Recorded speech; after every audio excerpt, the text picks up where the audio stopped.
शिक्षक मित्रमैत्रिणींनो नमस्कार। शिक्षक पात्रता परीक्षा TET 2025 दिनांक 26 नोव्हेंबर 2025ला होणार आहे आणि या दृष्टीने आपण सर्वांनी प्रत्येक विषयाची म्हणजेच त्यामध्ये पेपर 1 असेल किंवा पेपर 2 असेल या सर्व विषयांची तयारी सुरू केलेली असेल।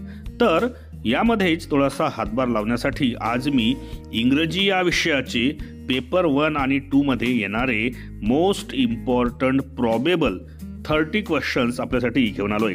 हे क्वेश्चन्स आपण जर केले तर या क्वेश्चन्सच्या माध्यमातून 30 पैकी 30 मार्क्स आपण या प्रश्नांवरून मिळवू शकता याची मी आपल्याला हमी देतो।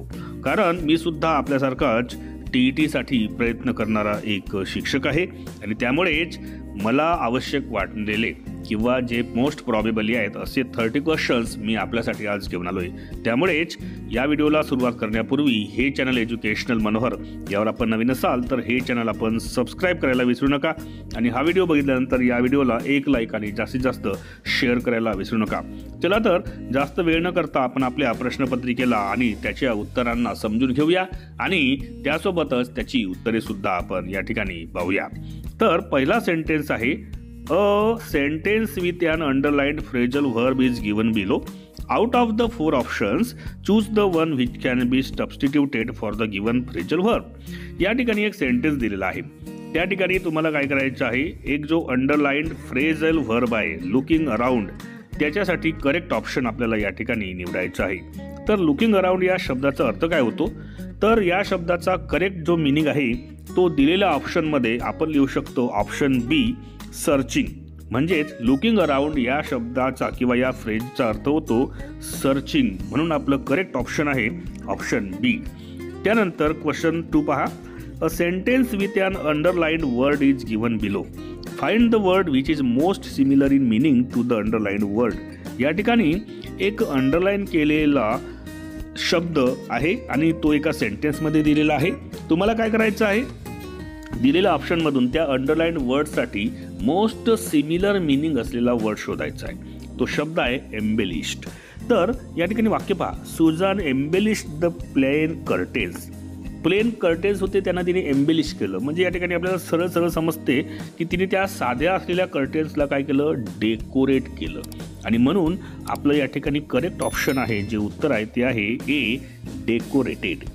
त्यानंतर तिसरा क्वेश्चन आहे पहा, यामध्ये fill in the blank with the correct article. Article a and the यांच्यापैकी जे करेक्ट आर्टिकल असेल ते आपल्याला या ठिकाणी शोधायचं आहे।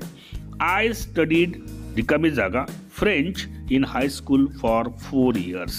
या ठिकाणी 4 ऑप्शन आहेत, ए अँड द आणि चौथा ऑप्शन आहे नो आर्टिकल रिक्वायर्ड। तर या दिलेल्या प्रश्नाचं उत्तर आहे no article required option D. कारण I studied French in high school for 4 years असं आपण सरळ सरळ म्हणतो, या ठिकाणी कोणतंही आर्टिकल लावायची गरज नाही। म्हणजेच आपलं उत्तर आहे option D no article required. त्यानंतर क्वेश्चन 4 पहा, which of the following word can not be formed from the given word. एक या ठिकाणी आर्किटेक्चर म्हणून एक शब्दाची स्पेलिंग दिलेली आहे आणि त्याच्यापासून तुम्हाला सांगायचं आहे की तुम्ही यापासून कोणता शब्द यामध्ये तयार होऊ शकत नाही। आता बघा 4 ऑप्शन आहेत, टॅक्ट, चॅट, टॉर्च, रीच। आता बघूया आपण या ठिकाणी बघा, तुम्ही जर ऑप्शन बघितले तर तुम्हाला टॅक्टमध्ये सगळे अल्फाबेट्स तिथे दिसतात, चॅटमधले सगळे अल्फाबेट्स तिथे दिसतात। टॉर्चमध्ये बघा, टॉर्चमध्ये ऑप्शन आहे TO, दिलेल्या स्पेलिंगमध्ये तुम्हाला ओ दिसतो का, नाही। म्हणजेच या ठिकाणी आपलं करेक्ट ऑप्शन आहे जो वर्ड यामध्ये फॉर्म होऊ शकत नाही दिलेल्या वर्डपासून तो आहे TORCH ऑप्शन सी टॉर्च। त्यानंतर बघा नेक्स्ट क्वेश्चन 5 बघूया, choose the odd one out from the given alternative. दिलेल्या ऑप्शनमधून तुम्हाला ऑड वन आउट वेगळा शब्द निवडायचा आहे। यामध्ये आहे व्हीट, ग्रॅम, राईस आणि हनी। ठीक आहे, तर या ठिकाणी बघा तुम्ही जर एक बरोबर विचार केला तर व्हीट, ग्रॅम आणि राईस हे धान्य आहेत, बरोबर आहे। हे काय आहेत, धान्य आहेत किंवा आपण असं म्हणू की हे आपल्या रोजच्या आहारामधल्या असलेल्या वस्तू आहेत। पण हनी जो आहे ऑप्शन डी हा मात्र आपल्या रोजच्या आहारामधला नाही आणि म्हणून आपलं करेक्ट ऑप्शन असेल यामध्ये ऑप्शन डी हनी। त्यानंतर बघा, a collection of people around a road side performer will be termed dash. या ठिकाणी 4 ऑप्शन दिले आहेत, क्राऊड, मॉब, हर्ड आणि ऑडियन्स. मग या ठिकाणी असं म्हटलं आहे की पीपल अराउंड अ रोड साईड परफॉर्मर, तर हे लोक कोण असतात? मग ते क्राऊड असतात का, मॉब असतात का, हर्ड असतो की ऑडियन्स असतात? तर आपण एकाचा अर्थ बघूया. आता या ठिकाणी बघा, क्राऊड म्हणजे कोण? लोकांचा समूह, लोकांची जमलेली एक गर्दी म्हणू आपण त्याला, ठीक आहे, जे एक साईडने कोणत्या तरी कामासाठी ते तिथे जमलेले असतात. त्यामुळे a collection of people around a road side performer will be termed as, त्याचं करेक्ट ऑप्शन किंवा उत्तर येईल ते असेल ऑप्शन ए, क्राऊड. मॉब म्हणजे काय? लोकांचा असा जमाव की जो काहीतरी काय करतो, तोडफोड करण्याचा विचार करतो, ज्यांचे माइंड कसे असतात, ॲग्रेसिव्ह असतात. हर्ड म्हणजे काय? तर हर्ड हा माणसांसाठी वापरला जात नाही, तो असतो कळप, गुरांचा कळप. आणि ऑडियन्स म्हणजे कोण? तर ऑडियन्स हे श्रोते असतात, जे एखाद्या सभागृहामध्ये बसलेले असतात किंवा एखाद्या पॅन्डेमियममध्ये बसलेले असतात. त्याच्यामुळे तो सुद्धा या ठिकाणी करेक्ट उत्तर नाही. तर आपलं ऑप्शन नंबर ए, क्राऊड, हे त्याचं करेक्ट उत्तर आहे. त्यानंतर बघा 7, light, ride, when, price. If all the words are arranged according to the dictionary then which word will come fourth. यांना जर आपण according to dictionary light, ride, when आणि प्राइस यांना अरेंज केलं तर यांना म्हणजे एक प्रकारे आपल्याला इनडायरेक्टली काय करायचं आहे, त्यांना अल्फाबेटिकल ऑर्डरमध्ये अरेंज करायचं आहे. तर त्यानुसार जर आपण केलं तर त्यांच्यामधला चौथा शब्द कोणता येईल ते आपल्याला सांगायचं आहे, ठीक आहे. तर चौथा शब्द कोणता येईल? तर यांना पहिल्यांदा आपण काय करूया, एक प्रकारे त्यांना अरेंज करून टाकूया. यामध्ये पहिला शब्द यामध्ये येईल लाईट, त्याच्यानंतर दुसरा शब्द येईल त्याच्यामध्ये प्राइस, तिसरा शब्द येईल त्याच्यामध्ये राईड आणि चौथा येईल व्हेन. आणि म्हणून या ठिकाणी आपलं करेक्ट उत्तर असेल ऑप्शन ए, व्हेन, ठीक आहे. त्यानंतर बघा question 8, out of the given options choose the one which is the correct active voice of the sentence given below. वाक्य दिलेलं आहे, he was being taken to the cell by the police. Being taken आहे, was being taken. या ठिकाणी बघा was being taken आहे म्हणजेच police has been taking him to the cell, the police had took him to the cell, the police have took him to the cell, the police were taking him to the cell. या ठिकाणी बघा was आणि being taken आहे, तर या ठिकाणी ING form लागलेला आहे, त्याच्यामुळे तुम्हाला त्याचं असलेलं जे उत्तर आहे त्यामध्ये ING लागलेला असावा, ठीक आहे. तर या ठिकाणी 2 आहेत, ते हॅज बीन टेकिंग आणि वेअर टेकिंग. मग अशा वेळी आपल्याला पुन्हा पाहिजे तर तिथे काय आहे, वॉज बिईंग टेकन आहे, म्हणजेच तुम्हाला त्या ठिकाणी वॉज किंवा वेअर दिसायला पाहिजे, म्हणजेच तो पास्ट कंटिन्युअस टेन्सचा पॅसिव्ह व्हॉइस आहे हे समजून घ्या. आणि म्हणून ते वाक्य असायला पाहिजे option D, the police were taking him to the cell. त्यानंतर बघा which one of the given responses would be a meaningful order of the following words in ascending order. या ठिकाणी बघा मदर, चाइल्ड, मिल्क, क्राय आणि smile असे 5 option आहेत. या 5 ऑप्शनचा तुम्हाला क्रम लावायचा आहे, तर तो क्रम करेक्टली कोणता असायला पाहिजे? माझ्या मते मी सांगतो तुम्हाला, पहा, पहिला असायला पाहिजे त्याच्यामध्ये चाइल्ड, त्याच्यानंतर दुसरा असायला पाहिजे क्राय, चाइल्डने क्राय केलं, त्याच्यावर मदरने काय केलं म्हणजे ऑप्शन 1, मदरने तिला मिल्क दिला म्हणजे ऑप्शन 3, आणि मिल्क देता बरोबर तो चाइल्ड काय करायला लागला, स्माइल करायला लागला म्हणजे ऑप्शन 5. म्हणजे या ठिकाणी आपलं करेक्ट जे ऑप्शन असेल उत्तराचं ते असेल 2, 4, 1, 3, 5 म्हणजेच ऑप्शन नंबर सी हे त्याचं करेक्ट उत्तर आहे. त्यानंतर बघा next, out of the given options choose the one which is the correct indirect speech of the sentence given below. दिलेलं जे वाक्य आहे त्याचं इनडायरेक्ट स्पीच असलेलं करेक्ट सेंटेन्स कोणतं आहे ते सांगा. पहा, Joseph said I bought this pearl for my mother. आता 4 ऑप्शन दिले आहेत, 4 ऑप्शनमध्ये तुम्हाला साधी ट्रिक सांगतो कसं ओळखायचं.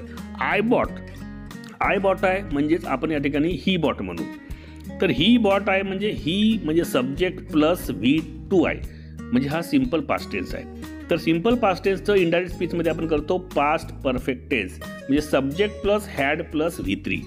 आता हॅड प्लस V3 तुम्हाला कुठे दिसते का पहा, हो ते दिसत आहे ऑप्शन नंबर डी मध्ये. Joseph said that he had bought that pearl for his mother, तेच तुमचं करेक्ट ऑप्शन आहे. साधी सोपी ट्रिक वापरायची होती, सिम्पल पास्ट टेन्स होता म्हणून पास्ट परफेक्ट टेन्स, ठीक आहे, option D.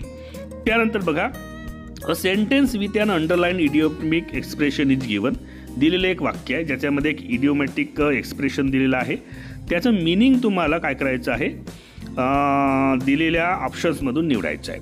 I know you found some suspicious things in her office, but don't jump to conclusion. Talk to her first. Jump to conclusions याचा अर्थ 4 option आहेत. Form an opinion or judgment hastily, to take a lot of time to decide something, consult many people and books before deciding or doing something, and none of the above. तर याचं jump to कन्क्ल्युजन्सचं correct जे meaning असायला पाहिजे ते असायला पाहिजे option number A, form an opinion or judgement hastily, म्हणजे ऑप्शन नंबर ए. त्यानंतर बघा, out of the given 4 words only 1 is spelled correctly. दिलेल्या 4 ऑप्शनमध्ये एकच करेक्टली स्पेल्ड केला गेला आहे असा वर्ड तुम्हाला काय करायचा आहे, शोधून काढायचा आहे. मग तो शब्द कोणता असेल? एम्बॅरस, एक्सीड, एक्झिलरेट आणि इक्विपमेंट. इक्विपमेंट आहे तिथं, म्हणजे तो येतच नाही. एक्झिलरेट तोही येणार नाही. एक्सीड सुद्धा अर्थ येत नाही त्याच्यामध्ये बघा, कारण EXCEED असं त्याचं एक्सीडचं होते. त्यामुळे तो करेक्ट असलेला जो शब्द या ठिकाणी असायला पाहिजे स्पेल्ड असलेला EMBARRASS, एम्बॅरेस. ठीक आहे, हा त्याचा करेक्ट उत्तर असायला पाहिजे. त्यानंतर बघा 13 वाला, choose the word which is opposite in meaning to the given word. Despair. आता डिस्पेअर हा शब्द तुम्ही ऐकलेला आहे, म्हणतो ना, आहे की नाही? He came in despair. He was not happy because he was in despair. Despair म्हणजे काय? तर निराशा. निराशा म्हणजे होपलेसनेस, डिस्परेशन किंवा डिस्ट्रेस, हे 3ही शब्द डिस्पेअरचे समानार्थी शब्द आहेत, आहे की नाही? मग अपोजिट मिनिंगवाला वर्ड कोणता येईल? आशा. निराशेच्या अपोजिट आशा, आणि म्हणून या ठिकाणी आपलं करेक्ट ऑप्शन आहे ए, होप. त्यानंतर 14वा बघा, out of the given options which is best express the meaning of the given proverb. Rome wasn't built in a day. Rome एका दिवसात बांधला गेला नाही, म्हणजे त्याचा तसं पकडू का आपण? You can not expect to do important things in a short period of time. Everything can be done accomplished within a very short span of time. Rome, which is one of the most beautiful cities of the world, was built in just 24 hours. Or just it takes away 24 hours to reach any beautiful city like Rome. तर यामध्ये बघा, त्याचं जे Rome wasn't built in a day ही एक phrase आहे. Phrase म्हणल्यापेक्षा एक proverb आहे. ती प्रोव्हर्ब, त्या प्रोव्हर्बचा सांगण्याचा अर्थ असा आहे की ॲक्च्युअली कोणती गोष्ट ही एका विशिष्ट कालावधीमध्ये होत असते, तिला एक वेळ लागत असतो. म्हणून आपलं करेक्ट ऑप्शन असायला पाहिजे A, you can not expect to do important things in a short period of time. Option A.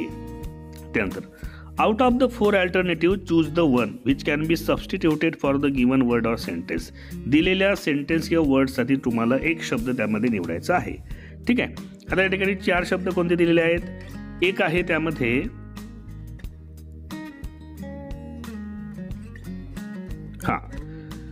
Procession of people who are walking or riding in cars to a funeral.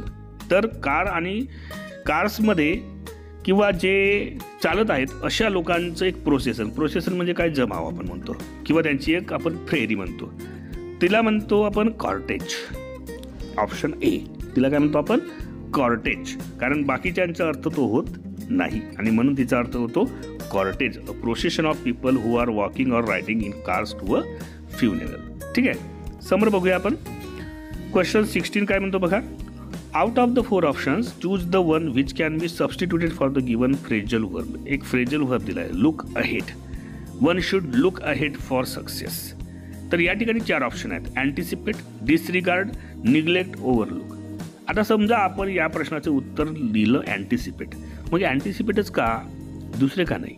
Look अहेडचा अर्थ होतो समोर पाहणे, सकारात्मक दृष्टीने समोर पाहणे. ठीक आहे, सकारात्मक दृष्टी बाळगणे. मग याच्यामध्ये डिसरिगार्ड होईल का? डिसरिगार्ड म्हणजे एक प्रकारे काय झालं, त्याकडे दुर्लक्ष करणे.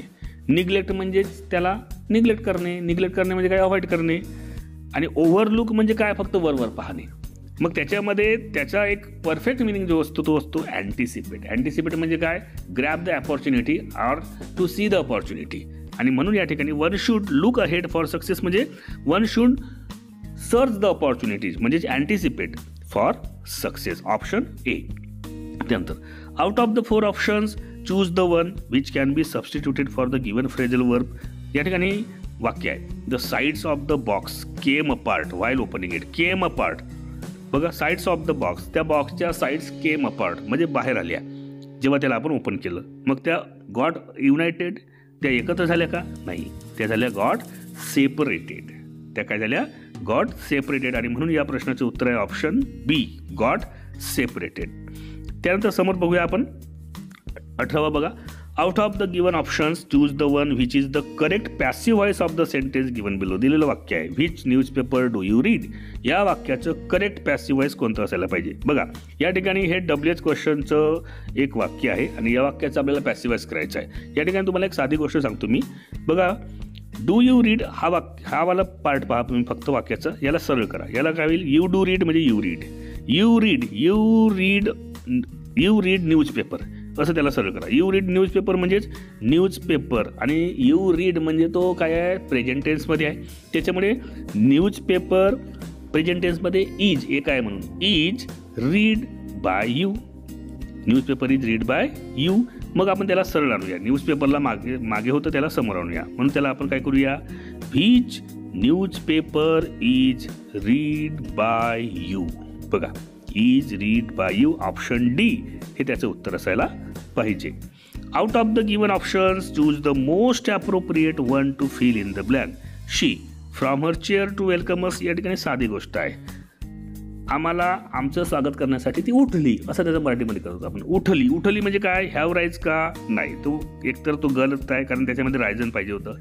हॅव रोज हे चुकीचं आहे कारण त्याच्यामध्ये रायझन पाहिजे होतं. हॅज राईज हे चुकीचं आहे. मग एकच शब्द त्यामध्ये करेक्ट आहे तो आहे option A rose. She rose from her chair to welcome us आणि म्हणून याचं उत्तर आहे ऑप्शन ए. त्यानंतर बघा find the word which is most similar in meaning to the underlined word. The critical teacher was quick to censor her students for even small mistakes. यामध्ये वाक्य बरोबर वाचलं तर तुम्हाला साध्या पद्धतीने समजते. फॉर इवन स्मॉल मिस्टेक छोट्या छोट्या चुकांसाठी आहे की नाही. त्यांची जी क्रिटिकल टीचर होती ती पटकन काय करायची त्यांना ॲप्रिशिएट करायची का नाही. ती इन्स्पायर करायची का नाही. ती एनकरेज करेल का नाही. छोट्या छोट्या चुकांसाठी कोणी इन्स्पायर करेल का मग तो काय करेल त्याला क्रिटिसाइज करेल. आणि म्हणून या ठिकाणी आपलं करेक्ट ऑप्शन आहे या प्रश्नाचं ए क्रिटिसाइज. त्यानंतर बघा choose the word which is opposite in meaning to the given word. दिलेल्या शब्दाच्या मिनिंगसाठी अपोजिट असलेला शब्द तुम्हाला निवडायचा आहे. बघा इरॅटिक बघा बरोबर शब्द वाचा तुम्ही. इरॅटिक म्हणजे इरेग्युलर असं त्याचा अर्थ होऊ शकतो किंवा आपण ज्याला काय म्हणतो इरॅटिक म्हणजेच त्या ठिकाणी बघा कन्सिस्टंट इनकन्सिस्टंट इरेग्युलर आणि अनस्टेबल याच्यावर ऑप्शन दिले आहेत. मग तो इरॅटिक आहे म्हणजे इनकन्सिस्टंट आहे त्याचा समानार्थी शब्द आहे. इरेग्युलर आहे म्हणजे हा सुद्धा तोच इरॅटिकच आहे आणि अनस्टेबल आहे म्हणजे अस्थिर आहे तो सुद्धा एक प्रकारे इरॅटिकच झाला. मग त्याचा अपोजिट वर्ड कोणता येईल तो येईल कन्सिस्टंट सारखा. आणि म्हणून या ठिकाणी या प्रश्नाचं उत्तर आहे ऑप्शन ए कन्सिस्टंट. त्यानंतर समोर बघा आय ओनली रिकामी जागा the company on Monday for a copy of their magazine and I already. ठीक आहे बघा मग मी त्या ठिकाणी काय केलं मी त्या ठिकाणी कंपनीला फक्त त्यांच्या मॅगझिनची एक कॉपी मागितली आणि मला ती मिळाली सुद्धा. आता या अर्थाचं तुम्ही जर पाहिलं तर आय वॉज आस्किंग हे होणारच नाही. मागितली हा शब्द पाहायचा आहे मला. हॅव बीन आस्किंग याचा अर्थ तसा होत नाही. आस्क मागणे असं होईल का. आस्क्ड मी मागितली आणि मग हॅव रिसिव्ड इट ऑलरेडी म्हणजे आपल्याला काय होईल I only asked the company on Monday for a copy of their magazine and I have received it already. अशा पद्धतीने आपण त्याचं काय करू शकतो उत्तर लिहू शकतो. त्यानंतर क्वेश्चन 23 पहा. क्वेश्चन 23 काय म्हणतो she hired a removals company. ने एक रिमूव्हल कंपनी हायर केली. कशासाठी म्हटलं च्यासाठी clearing out all that junk सर्व जंक क्लिअर करण्यासाठी. मग बिहाइंड क्लिअरिंग म्हणू का टू क्लिअरिंग आउट म्हणू का इन टू क्लिअरिंग आउट म्हणू का नाही. ते होईल च्यासाठी म्हणजेच for clearing out all that junks म्हणून ऑप्शन डी त्याचं उत्तर आहे. त्यानंतर आहे कीप ॲट बे. Choose the correct meaning. Keep at बे या शब्दाचा अर्थ सरळ होतो पहा तुम्हाला सांगतो option number A keep at a distance. त्याचा अर्थ होतो कीप ॲट अ डिस्टन्स. त्यानंतर 25 पहा choose the correct one word substitution for. One who can not be changed or reformed, एक असा व्यक्ती ज्याला चेंज केलं जाऊ शकत नाही किंवा रिफॉर्म केलं जाऊ शकत नाही, तर तो व्यक्ती कोण असतो? असा व्यक्ती जर आपण पाहिला तर तो व्यक्ती असतो आपला इनकॉरिजिबल. तो व्यक्ती कोण असतो? इनकॉरिजिबल, ज्याला आपण चेंज केलं जाऊ शकत नाही. ऑप्शन डी याचं उत्तर आहे. त्यानंतर माय फ्रेंड इज, या ठिकाणी बघा नॅव्ही किंवा नॅव्हल, या ठिकाणी तसे 5 ऑप्शन दिले आहेत. ॲक्च्युअली त्याच्यामध्ये 4 ऑप्शन पाहिजे ते, पण 5 ऑप्शन दिले त्यांनी. चला तुमच्यासाठी चांगलं झालं, तुम्हाला अजून कन्फ्यूज केलं त्यांनी. त्यामुळे my friend is a naval officer आपण म्हणतो, नॅव्हल ऑफिसर. मग नॅव्हलसाठी स्पेलिंग कोणती करेक्ट असेल? NAVVAL, NAVEL की NAVAL की NAWAL की NAWY? तर याचं करेक्ट उत्तर आहे option C. Option C, NAVAL, my friend is a naval officer. त्यानंतर 27 बघा, you have got a chance, you might as well make full use of it, आहे की नाही? आपण असं का म्हणतो? आपण मराठीत समजूया. You have got a chance, you might as well make it full use of. आता मग तुला असा चान्स मिळाला तर त्याचा पूर्ण वापर कर ना. मग आता मग तुला म्हणजे याचा अर्थाने काय पकडला आपण? तो अर्थ होईल now that. Now that you have got a chance, you might as well make full use of it. आणि म्हणून आपलं करेक्ट ऑप्शन यामध्ये असायला पाहिजे option number B, now that. 28 पहा, हिज, त्या ठिकाणी बघा nature often puts him in funny situations. तर या ठिकाणी 4 ऑप्शन आहेत. ठीक आहे, एक आहे फॉरगेटलेस, फॉरगेटनेस, तिसरा आहे फॉरगेटफुल आणि चौथा आहे फॉरगॉटन. आम्हाला नेचर हा शब्द बदलवायचा आहे. या नेचरनुसार आपल्याला फॉरगेट या शब्दाचा योग्य फॉर्म वापरायचा आहे. मग नेचर हा नाव नाही असं पकडू आपण. मग फॉरगेटलेस नेचर म्हणू का आपण? फॉरगेटलेस आपण जनरली म्हणतो का? नाही. फॉरगेटनेस नेचर म्हणू का? नाही, कारण फॉरगेटनेस ॲक्च्युअलीमध्ये हा नाऊनच होईल. फॉरगेटफुल नेचर पहा, फॉरगेटफुल नेचर आपण puts him in a funny situations. तर या ठिकाणी आपले जे ऑप्शन आहे फॉरगेटफुल हे ऑप्शन सी त्याचं करेक्ट उत्तर आहे. आता फॉरगॉटन का नाही? तर फॉरगॉटन म्हणजे विसरलेला. ठीक आहे, विसरलेला.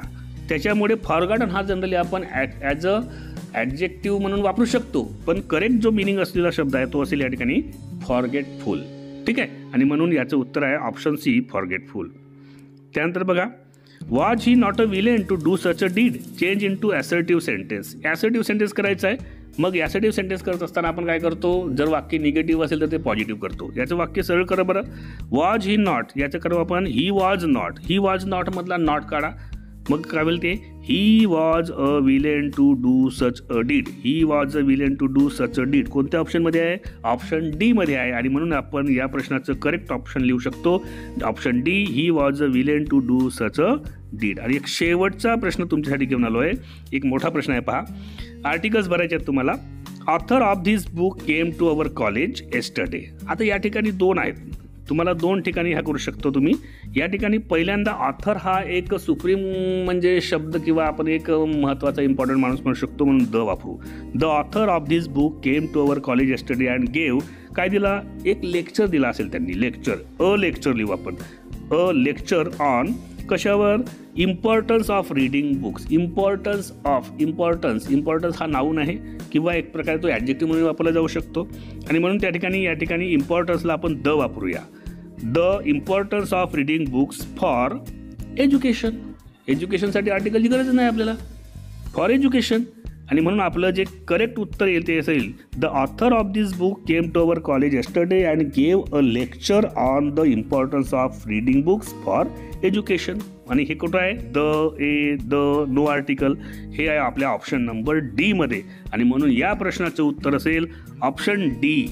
ठीक आहे, तर या पद्धतीने आपण हे 30 प्रश्न या ठिकाणी महत्त्वाचे, मी तुम्हाला याच्यातले काही जे प्रश्न होते ते टेट एक्झाममध्ये आलेले, काही STI, काही PSI आणि वेगवेगळ्या मोठ्या मोठ्या परीक्षांच्या मधात आलेले पेपरमध्ये आलेले प्रश्न तुमच्यासाठी आज घेऊन आलो होतो. त्यामुळे नक्कीच ह्या प्रश्नांचा जो फायदा आहे तुम्हाला TETमध्ये होणार आहे. यापेक्षा हार्ड क्वेश्चन्स तर इंग्लिशमध्ये येऊ शकत नाही असं मला वाटते. जर आले 1-2 तर ते ठीक आहे. ठीक आहे, आणि म्हणून या ठिकाणी तुम्हाला जाता जाता मी एक विनंती करतो की या चॅनलला म्हणजेच एज्युकेशन मनोरला आपण सबस्क्राईब करायला विसरू नका आणि ह्या व्हिडिओला एक लाईक आणि जास्तीत जास्त शेअर करायला आपण विसरू नका. ठीक आहे, अशाच आपल्याला व्हिडिओ बघायचे असतील तर त्यांची प्लेलिस्ट TET एज्युकेशनल मनोर या नावाने मी बनवलेली आहे, तर त्यावर जाऊन आपण ते व्हिडिओज पाहू घेऊ शकता.